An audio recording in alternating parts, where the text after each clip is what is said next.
I didn't know my life was about to split cleanly in two the moment I sat in my car outside Murphy's bar, watching rain crawl down the windshield like it had nowhere else to be. Inside, the last pieces of my old life were still warm, my so-called friends laughing at our usual table, my name being passed around like a dirty joke. Outside, I was 39, broke, unemployed, and freshly divorced, holding a steering wheel with hands that wouldn't stop shaking. Not from fear. From the kind of quiet fury that comes when you realize everyone you loved chose the easiest lie. 3 months earlier, my husband Liam had looked me in the face and laughed when I confronted him. He didn't deny anything. He didn't even flinch. He just leaned against the kitchen counter like I was complaining about the weather and said, almost amused, "What did you expect, Jasmine? You manage computer networks for a living. Sienna has vision. She makes me feel alive." Sienna, the woman living in our guest room. The woman Liam kept calling family. The one he defended to his country club friends as just needing time to get back on her feet. And the woman I discovered was getting into my husband's bed every Tuesday and Thursday, like it was a schedule, like I was the errand. I had the messages, the photos, the cruel little group chat between Liam and his best friend Brianna Chen, where they dissected me with surgical laughter. My salary, my lack of ambition, even the things a wife should never hear her husband mock. Then came the divorce, swift, vicious, and expensive in every way that mattered. His lawyer, Patricia Hendress, smiled like a shark and painted me as controlling, emotionally abusive, like I'd driven him into the arms of someone else. My lawyer, Mike Thompson, barely looked awake when he told me to take what I could get and move on. What I got was my car, my clothes, first month's rent, a security deposit, and a silence so big it sounded like punishment. He got the house, the savings, the investments, custody of my daughters, Beth and Janie, even Buddy, our dog, because, according to Liam, the girls need stability. And then my friends finished the job Liam started. Until that rainy Thursday night, when I finally walked out of Murphy's bar and remembered something my mother gave me before she died. A plain white envelope, an old bank card, and one sentence I had never understood until I lost everything else. Don't use it unless you've lost everything. My name is Jasmine Fairburn. Before all of this, I was the kind of woman people described with words like steady, reliable, low drama. The kind of woman who remembered birthdays, paid bills on time, and fixed the Wi-Fi without making it anyone's problem. I worked in IT, network management, security protocols, infrastructure upgrades. Not glamorous. Not the kind of job that makes people lean in at parties. But it was honest, stable, and it made me feel useful. I liked knowing how things connected, how systems held when they were built properly, and how quickly they collapsed when someone cut corners. Maybe that's why I missed the signs in my own marriage, because I believed if I built it right, if I was loyal enough, patient enough, supportive enough, it would hold. I met Liam when I was in my early 30s at a charity auction his company sponsored. I wasn't even supposed to go. My friend Jennifer Walsh dragged me along because she said I needed to meet someone who wasn't a router. I remember Liam that night vividly, not because he was the most handsome man in the room, but because he had a way of talking like he was already familiar with you, like you were someone he had decided belonged in his world. He asked what I did. When I told him I managed computer networks, he laughed and said, "So you're the person who keeps everyone from falling apart." It felt like a compliment. It felt like he saw me. We started dating fast, in that adult way where fast doesn't look reckless, it looks efficient.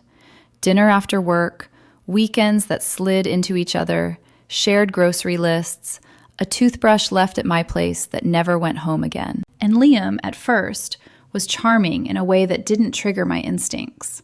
He brought flowers, he opened doors, he said things like, "I've never met anyone as grounded as you." I didn't realize how dangerous that sentence would become, because grounded can turn into boring the moment someone starts resenting your stability. We married 2 years later. We had Beth and then Janie, And suddenly my life became a pattern of school lunches, bedtime stories, weekend errands, and Liam's constant insistence that we needed to keep up appearances. That was the first crack. Liam cared about how things looked, not how they felt. He wanted the nicer neighborhood, even when I warned him about the mortgage.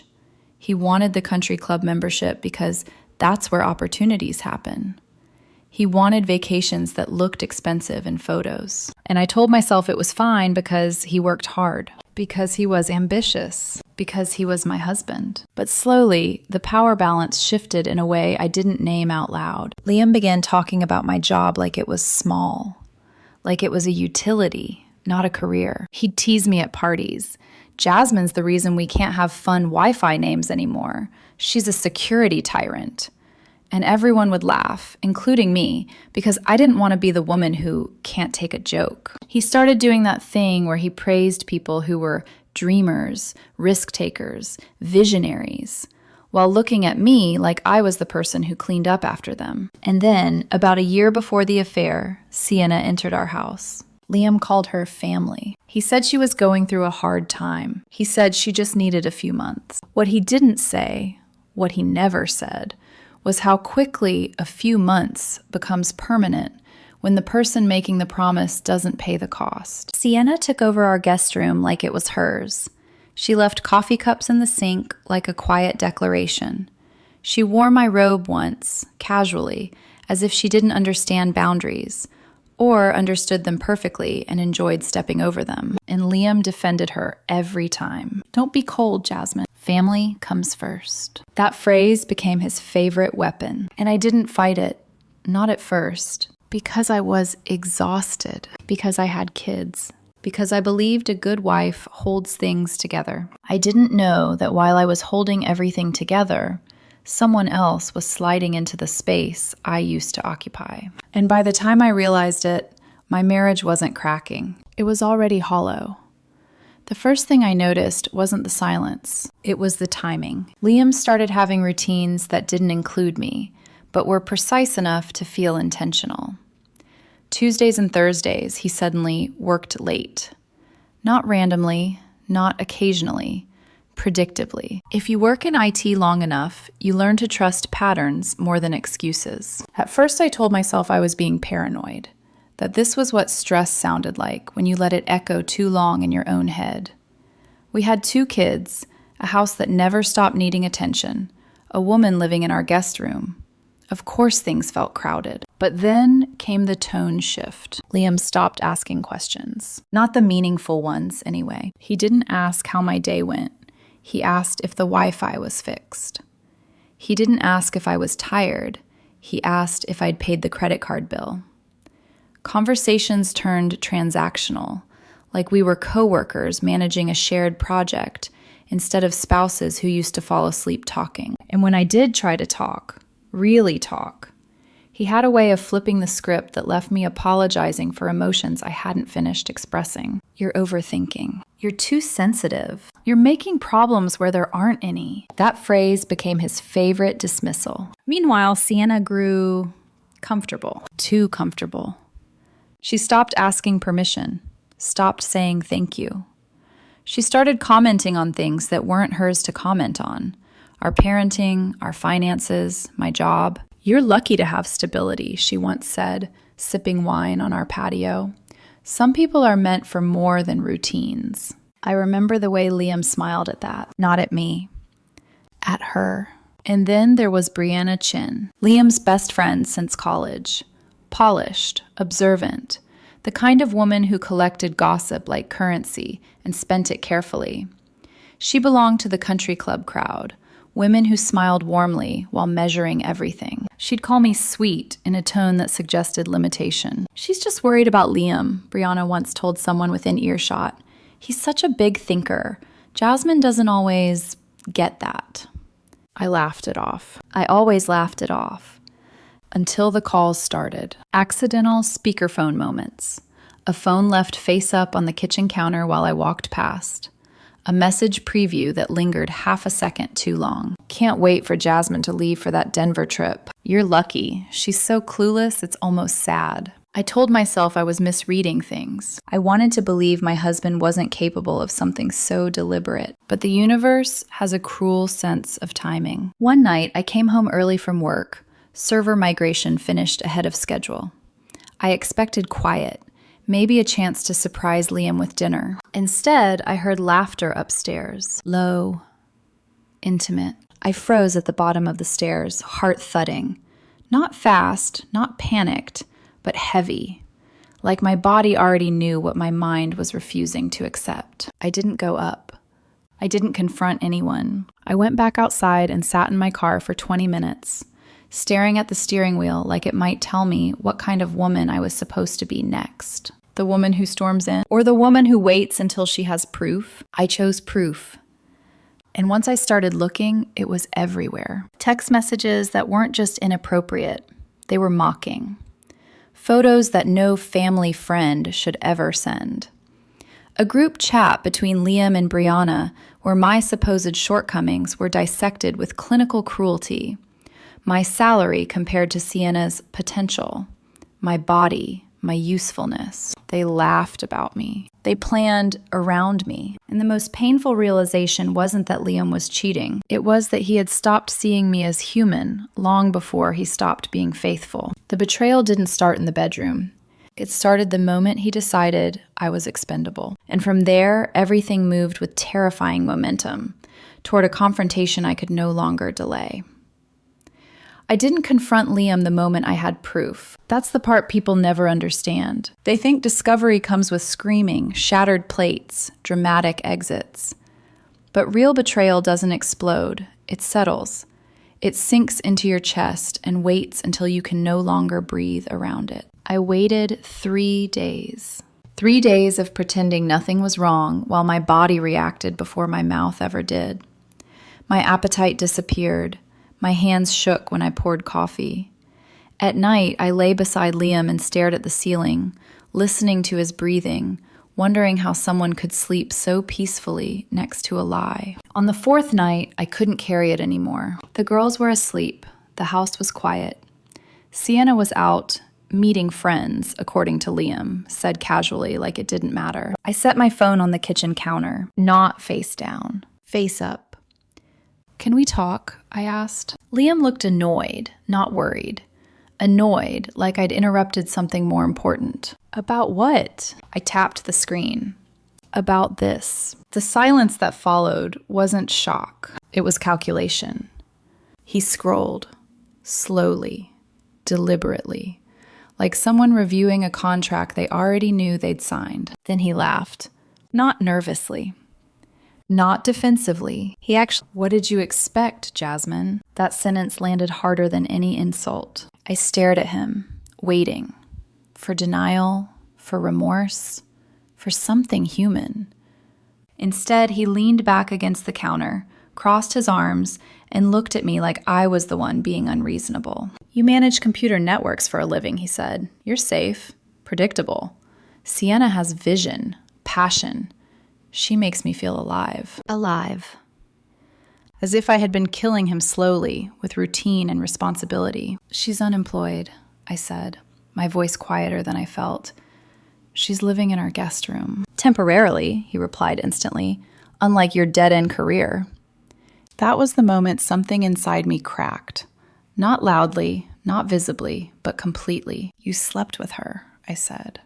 "In this house." "Don't be dramatic," he scoffed. "The girls were asleep." I felt my pulse in my ears. "You mocked me," I said, scrolling, "with Brianna. You planned around me. You talked about my body, my salary. You called me pathetic." He shrugged. People vent. That word, vent, was his shield. "So what now?" I asked. I didn't cry. I didn't raise my voice. I just needed to know how far he intended to go. Liam tilted his head, studying me. "What do you want me to say?" "I want the truth." He smiled then. A small, almost relieved smile. "The truth," he said, "is that I outgrew you." That was it. No apology. No shame. No attempt to save the marriage. Just a man standing in the wreckage he created, convinced he deserved something better. I nodded. Not because I agreed. Because I understood. Within 2 weeks, he had filed for divorce. Not jointly, not amicably, aggressively. His lawyer, Patricia Hendress, was everything her reputation promised. Expensive, polished, surgical. She painted me as controlling, emotionally abusive, rigid. A woman who had driven her husband into the arms of another person. My lawyer, Mike Thompson, looked tired the moment we met. "Take what you can get," he told me gently, "and move on." What I got felt like a punishment for believing in permanence. My car. My clothes. Enough money for first month's rent and a security deposit. Liam got the house. The savings. The investments. Custody of our daughters, Beth and Janie. Because his legal team argued stability. He even got Buddy. The girls need consistency, Liam said, like he hadn't just detonated their world. I signed papers with a pen that felt heavier than it should have. I walked out of the courthouse without looking back. And in the days that followed, as the reality set in, I realized something worse than losing my marriage. I was about to lose my entire social world, too, because Liam wasn't done. Not with me. Not by a long shot. The shock didn't come all at once. It arrived in waves, quiet ones that hit when I wasn't prepared. The first wave came the morning after the divorce was finalized. I woke up in a one-bedroom apartment that still smelled like fresh paint and cardboard boxes, reached for my phone out of habit, and remembered there was no one left to text good morning to. No husband. No kids in the next room. No schedule built around anyone but myself. I sat on the edge of the bed and stared at the wall for a long time, asking a question I didn't want the answer to. How did I become this disposable? I didn't scream. I didn't collapse. I did what women like me are trained to do. I started looking for where I went wrong. Maybe I worked too much. Maybe I didn't try hard enough to be exciting. Maybe stability had slowly turned into suffocation. Those thoughts lived in my head rent-free for weeks. And then the second wave hit. People chose sides. Quietly. Efficiently.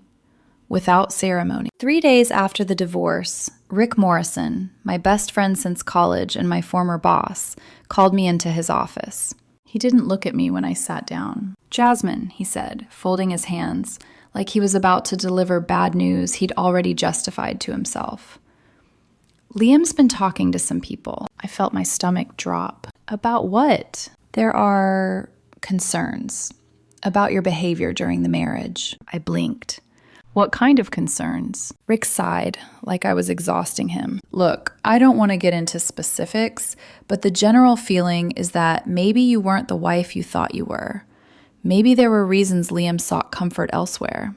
I stared at the desk where I'd spent years discussing timelines, outages, solutions.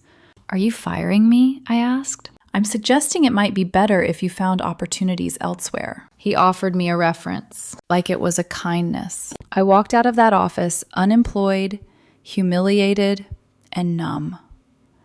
The third wave came from friends I thought were family. Tom Bradley, my golf partner of 5 years, stopped returning my calls. Jennifer Walsh, the woman who once held my hand through labor, sent a text saying she thought it was healthier for everyone if we didn't see each other anymore. Even Dave Martinez, my neighbor, the man I'd helped move furniture and fix plumbing, started avoiding eye contact when we passed on the street. Liam's story spread faster than the truth ever could, and people believed it because it was easier. Because believing I was the villain meant they didn't have to question their loyalty. The final wave hit on a rainy Thursday night in October. I went to Murphy's bar alone, hoping to drink away the taste of another failed job interview. That's when I saw them. Rick, Tom, Dave, all sitting at our old table. For a moment, hope flared, stupid and automatic. Maybe they'd realized they were wrong. Maybe they wanted to apologize. I walked over.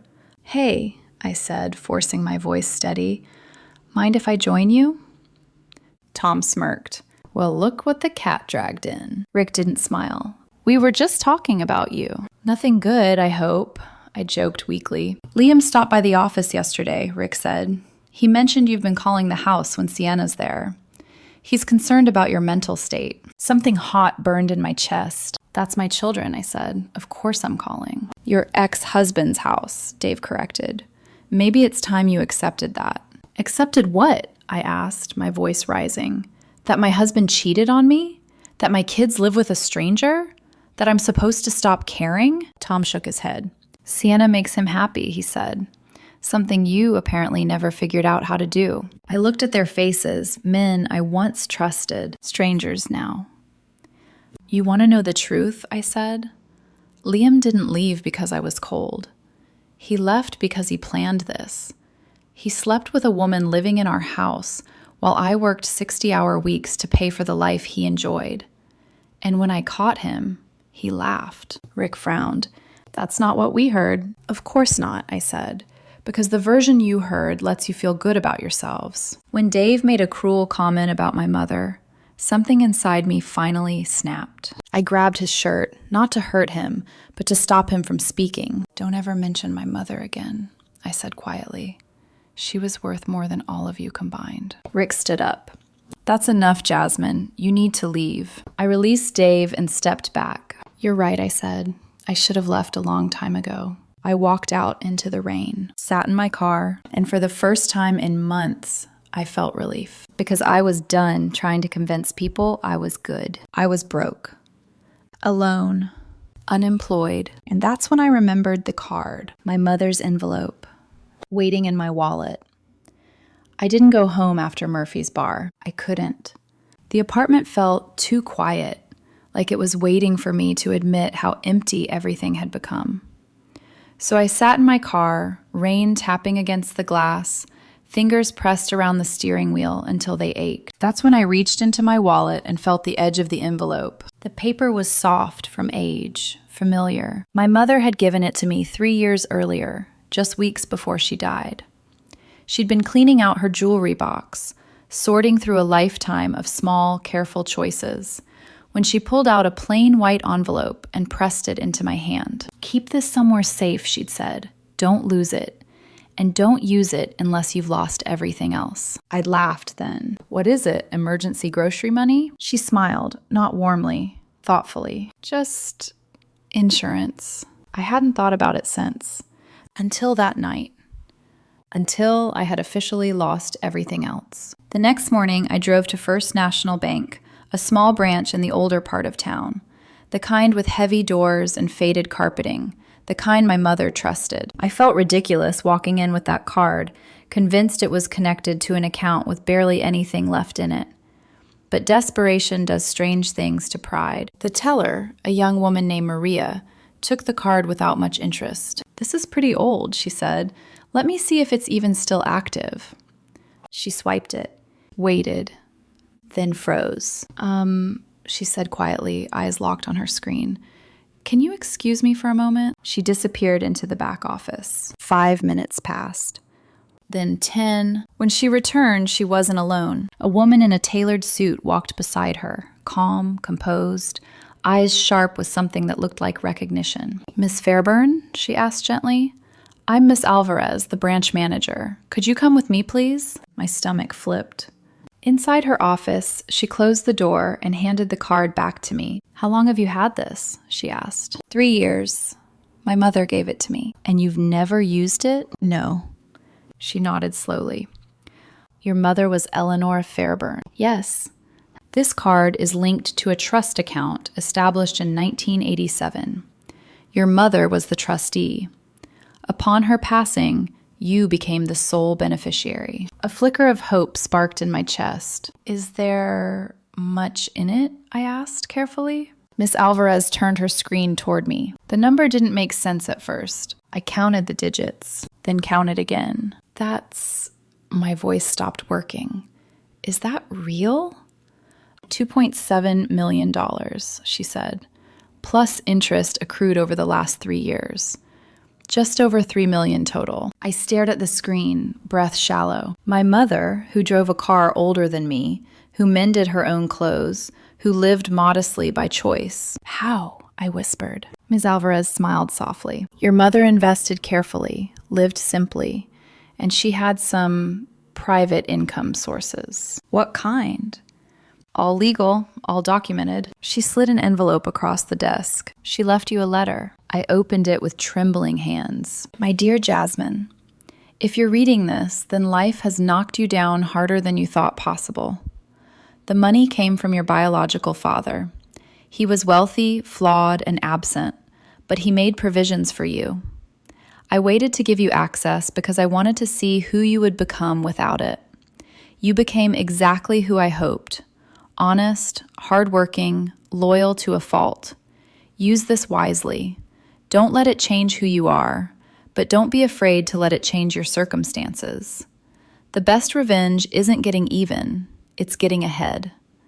I folded the letter carefully. For the first time in months, my hands stopped shaking. 3 hours later, I walked out of the bank with a cashier's check for $50,000, new cards, and something far more valuable than money: options.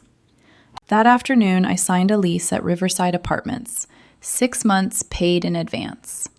The penthouse unit, floor-to-ceiling windows, space that felt like oxygen. That night, I sat alone in my new living room, city lights flickering beyond the glass, laptop open on the coffee table. I didn't cry. I researched because I wasn't interested in revenge. I was interested in truth. And the truth, once you know where to look, leaves footprints everywhere. I started with Sienna. Her vision turned out to be a trail of failed ventures, suspended licenses, and an ongoing investigation by the state attorney general for an unlicensed investment scheme. Then Liam. His career was less stable than he'd ever admitted. His spending habits, financed by debt. His workplace file, 2 prior write-ups for inappropriate relationships. And social media? That was the gold mine. Photos, dates, comments, proof that their affair started months before I ever suspected. Proof that my exit wasn't an accident. It was a plan. And once I saw the full picture, I understood something with chilling clarity. They hadn't just betrayed me, they had bet against me, and they were about to learn how badly they'd miscalculated. People think the darkest moment comes when the betrayal is exposed. They're wrong. The darkest moment comes after, when you finally understand the full scope of what was taken from you, and there's no shock left to dull the pain. For me, it came late one night in the penthouse apartment that was too quiet for its own good. I had everything people think they want: money, space, options. And yet I sat on the floor of my living room, back against the couch, laptop glowing in front of me, staring at photos of my daughters on my phone. Beth, 12, smiling with a gap where her tooth used to be. Janie, 8, holding Buddy's leash like it was a lifeline. They weren't with me.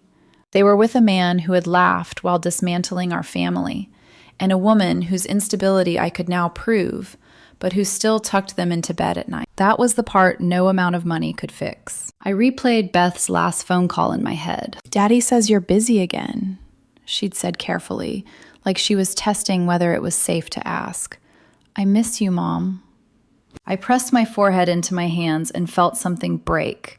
Not loudly, not dramatically, but deeply. This wasn't about pride anymore. It wasn't even about betrayal. It was about loss. I had done everything right. I had been loyal, steady, responsible, and I still lost my children. The weight of that truth settled into my chest like a stone. For the first time since the bank, I questioned myself. What if I'm too late? What if the damage is already done? What if knowing the truth doesn't actually change anything that matters? I closed the laptop, stood up, walked to the window. Below me, the city pulsed with life. People going out to dinner, laughing, living ordinary evenings I no longer recognized. I thought about my mother, about the life she lived, quietly, without bitterness, even after being abandoned. About how she never chased validation, never begged anyone to stay. She had built something in silence, and here I was, standing on the edge of power, unsure whether I wanted to use it. Because power has a cost. Using it meant escalation. It meant confrontation. It meant dragging my daughters through upheaval they didn't ask for. And doing nothing meant leaving them in a house built on lies. I sank onto the couch and let the truth hit me all at once. There was no path forward that didn't hurt. That night, I slept on the couch with the lights on. I dreamed of doors closing, Courtrooms, bedrooms, school gates, always just before I could reach them. The next morning, my phone rang. It was Janie. "Mama," she whispered, "Daddy and Sienna are fighting again." I sat up instantly. "What kind of fighting, sweetheart?" "They're yelling," she said, and Daddy slammed the door. Buddy is hiding. I could hear Beth in the background, trying to sound older than she was. "We're okay," she said quickly. "We just don't like it here." I closed my eyes. This was it. This was the moment where waiting became cowardice. I told myself I was protecting them by staying quiet, but the truth was harsher. I had been protecting my fear of becoming the villain in someone else's story. After I hung up, I sat very still. Then I opened my laptop again, not to research this time, but to act. I called my lawyer, not the tired one from the divorce, a new one. Someone who specialized in family law and didn't flinch when I said the words emergency custody. I emailed the documentation, the financial instability, the investigation, the workplace misconduct, the timeline. And when I hit send, my hands were steady. I wasn't angry. I wasn't vengeful. I was clear.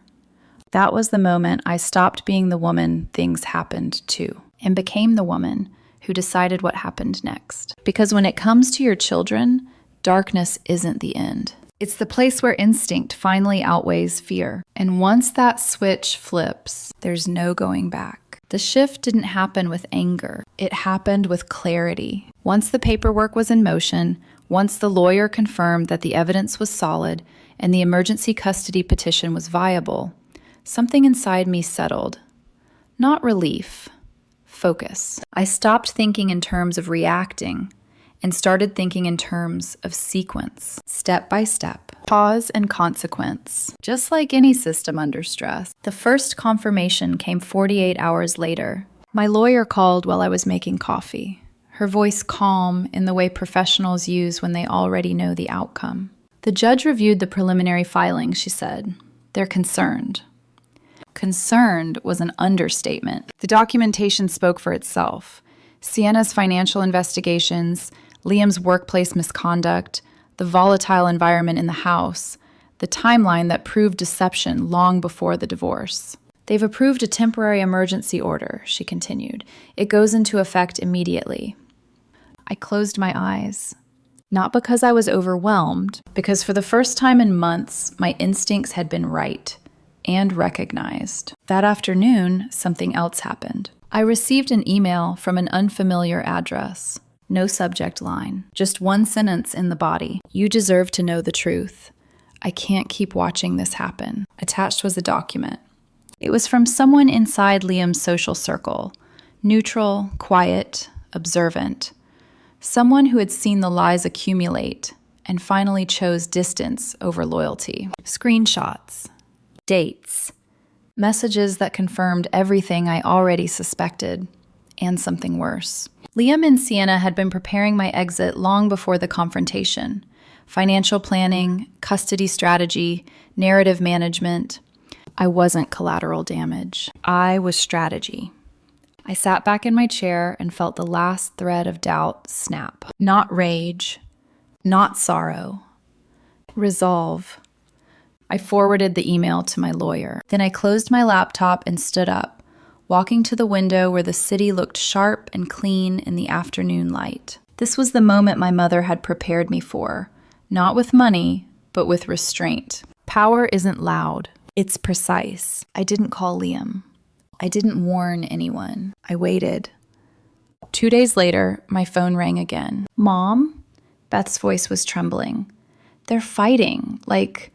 really fighting." "I'm coming," I said, "right now." When I pulled up to the house that used to be mine, I could hear shouting through the walls, accusations, panic, blame ricocheting in every direction. I didn't knock.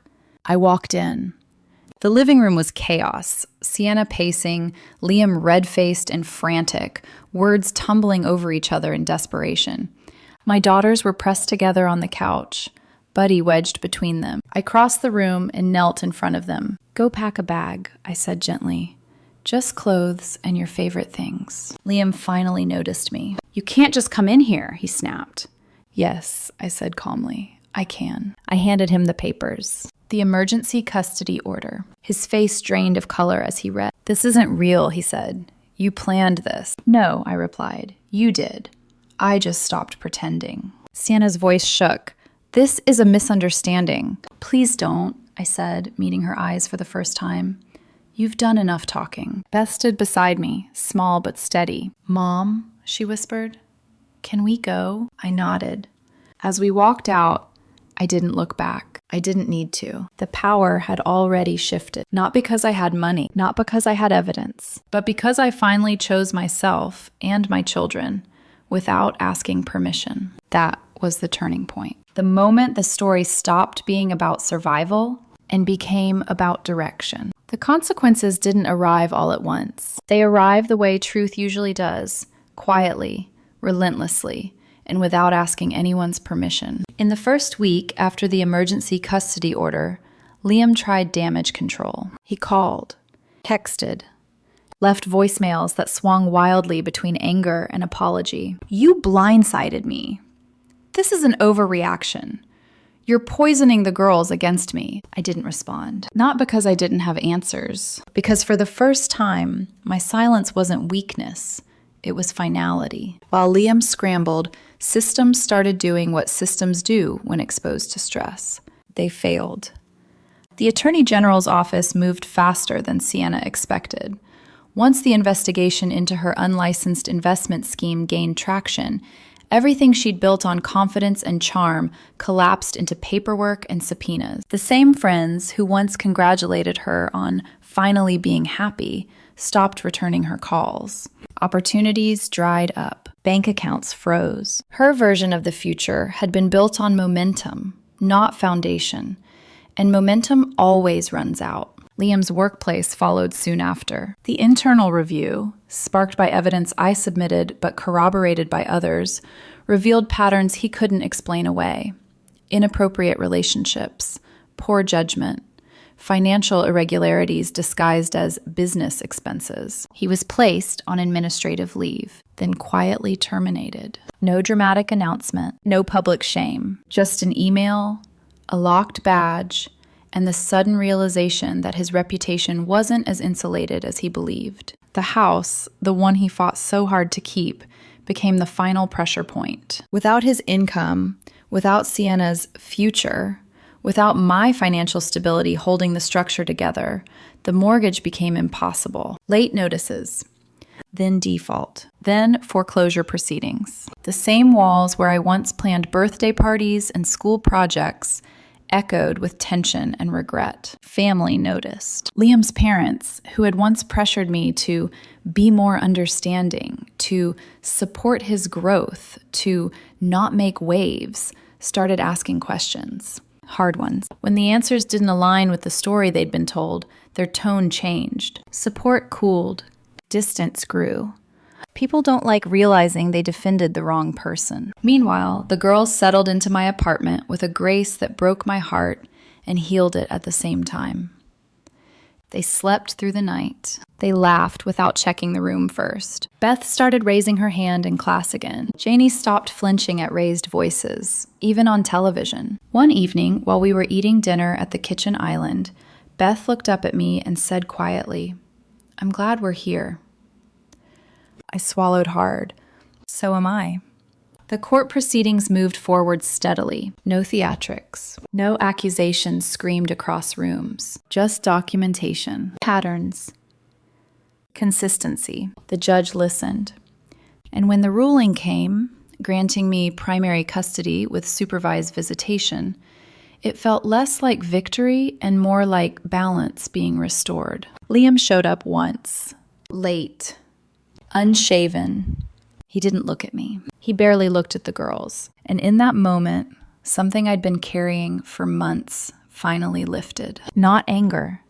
Expectation. I no longer expected him to be who I once believed he was. That chapter closed without ceremony. The final message came 6 months later. A letter. Handwritten. From Liam.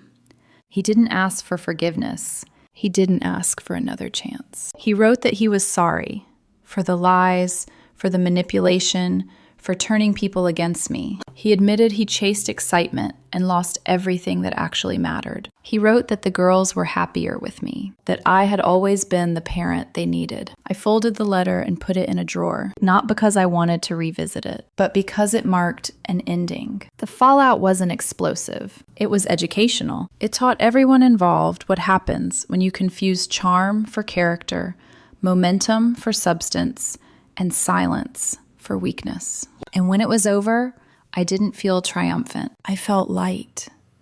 Because the truth hadn't just corrected the record. It had cleared the path forward, and I was already walking it. 6 months later, my life didn't look dramatic from the outside, and that was the point. Mornings were quiet in the best way. School lunches packed at the kitchen counter, Beth quizzing Janie on spelling words while Buddy waited patiently by the door. Evenings were predictable. Homework, dinner, a show we watched together on the couch. Stability, the thing that once made me seem small. The thing that turned out to be everything. I didn't rebuild my life to prove anyone wrong. I rebuilt it because peace became more valuable than performance. I stayed in my field, but on my terms, consulting instead of corporate, choosing projects instead of begging for them. The money from the trust stayed mostly untouched.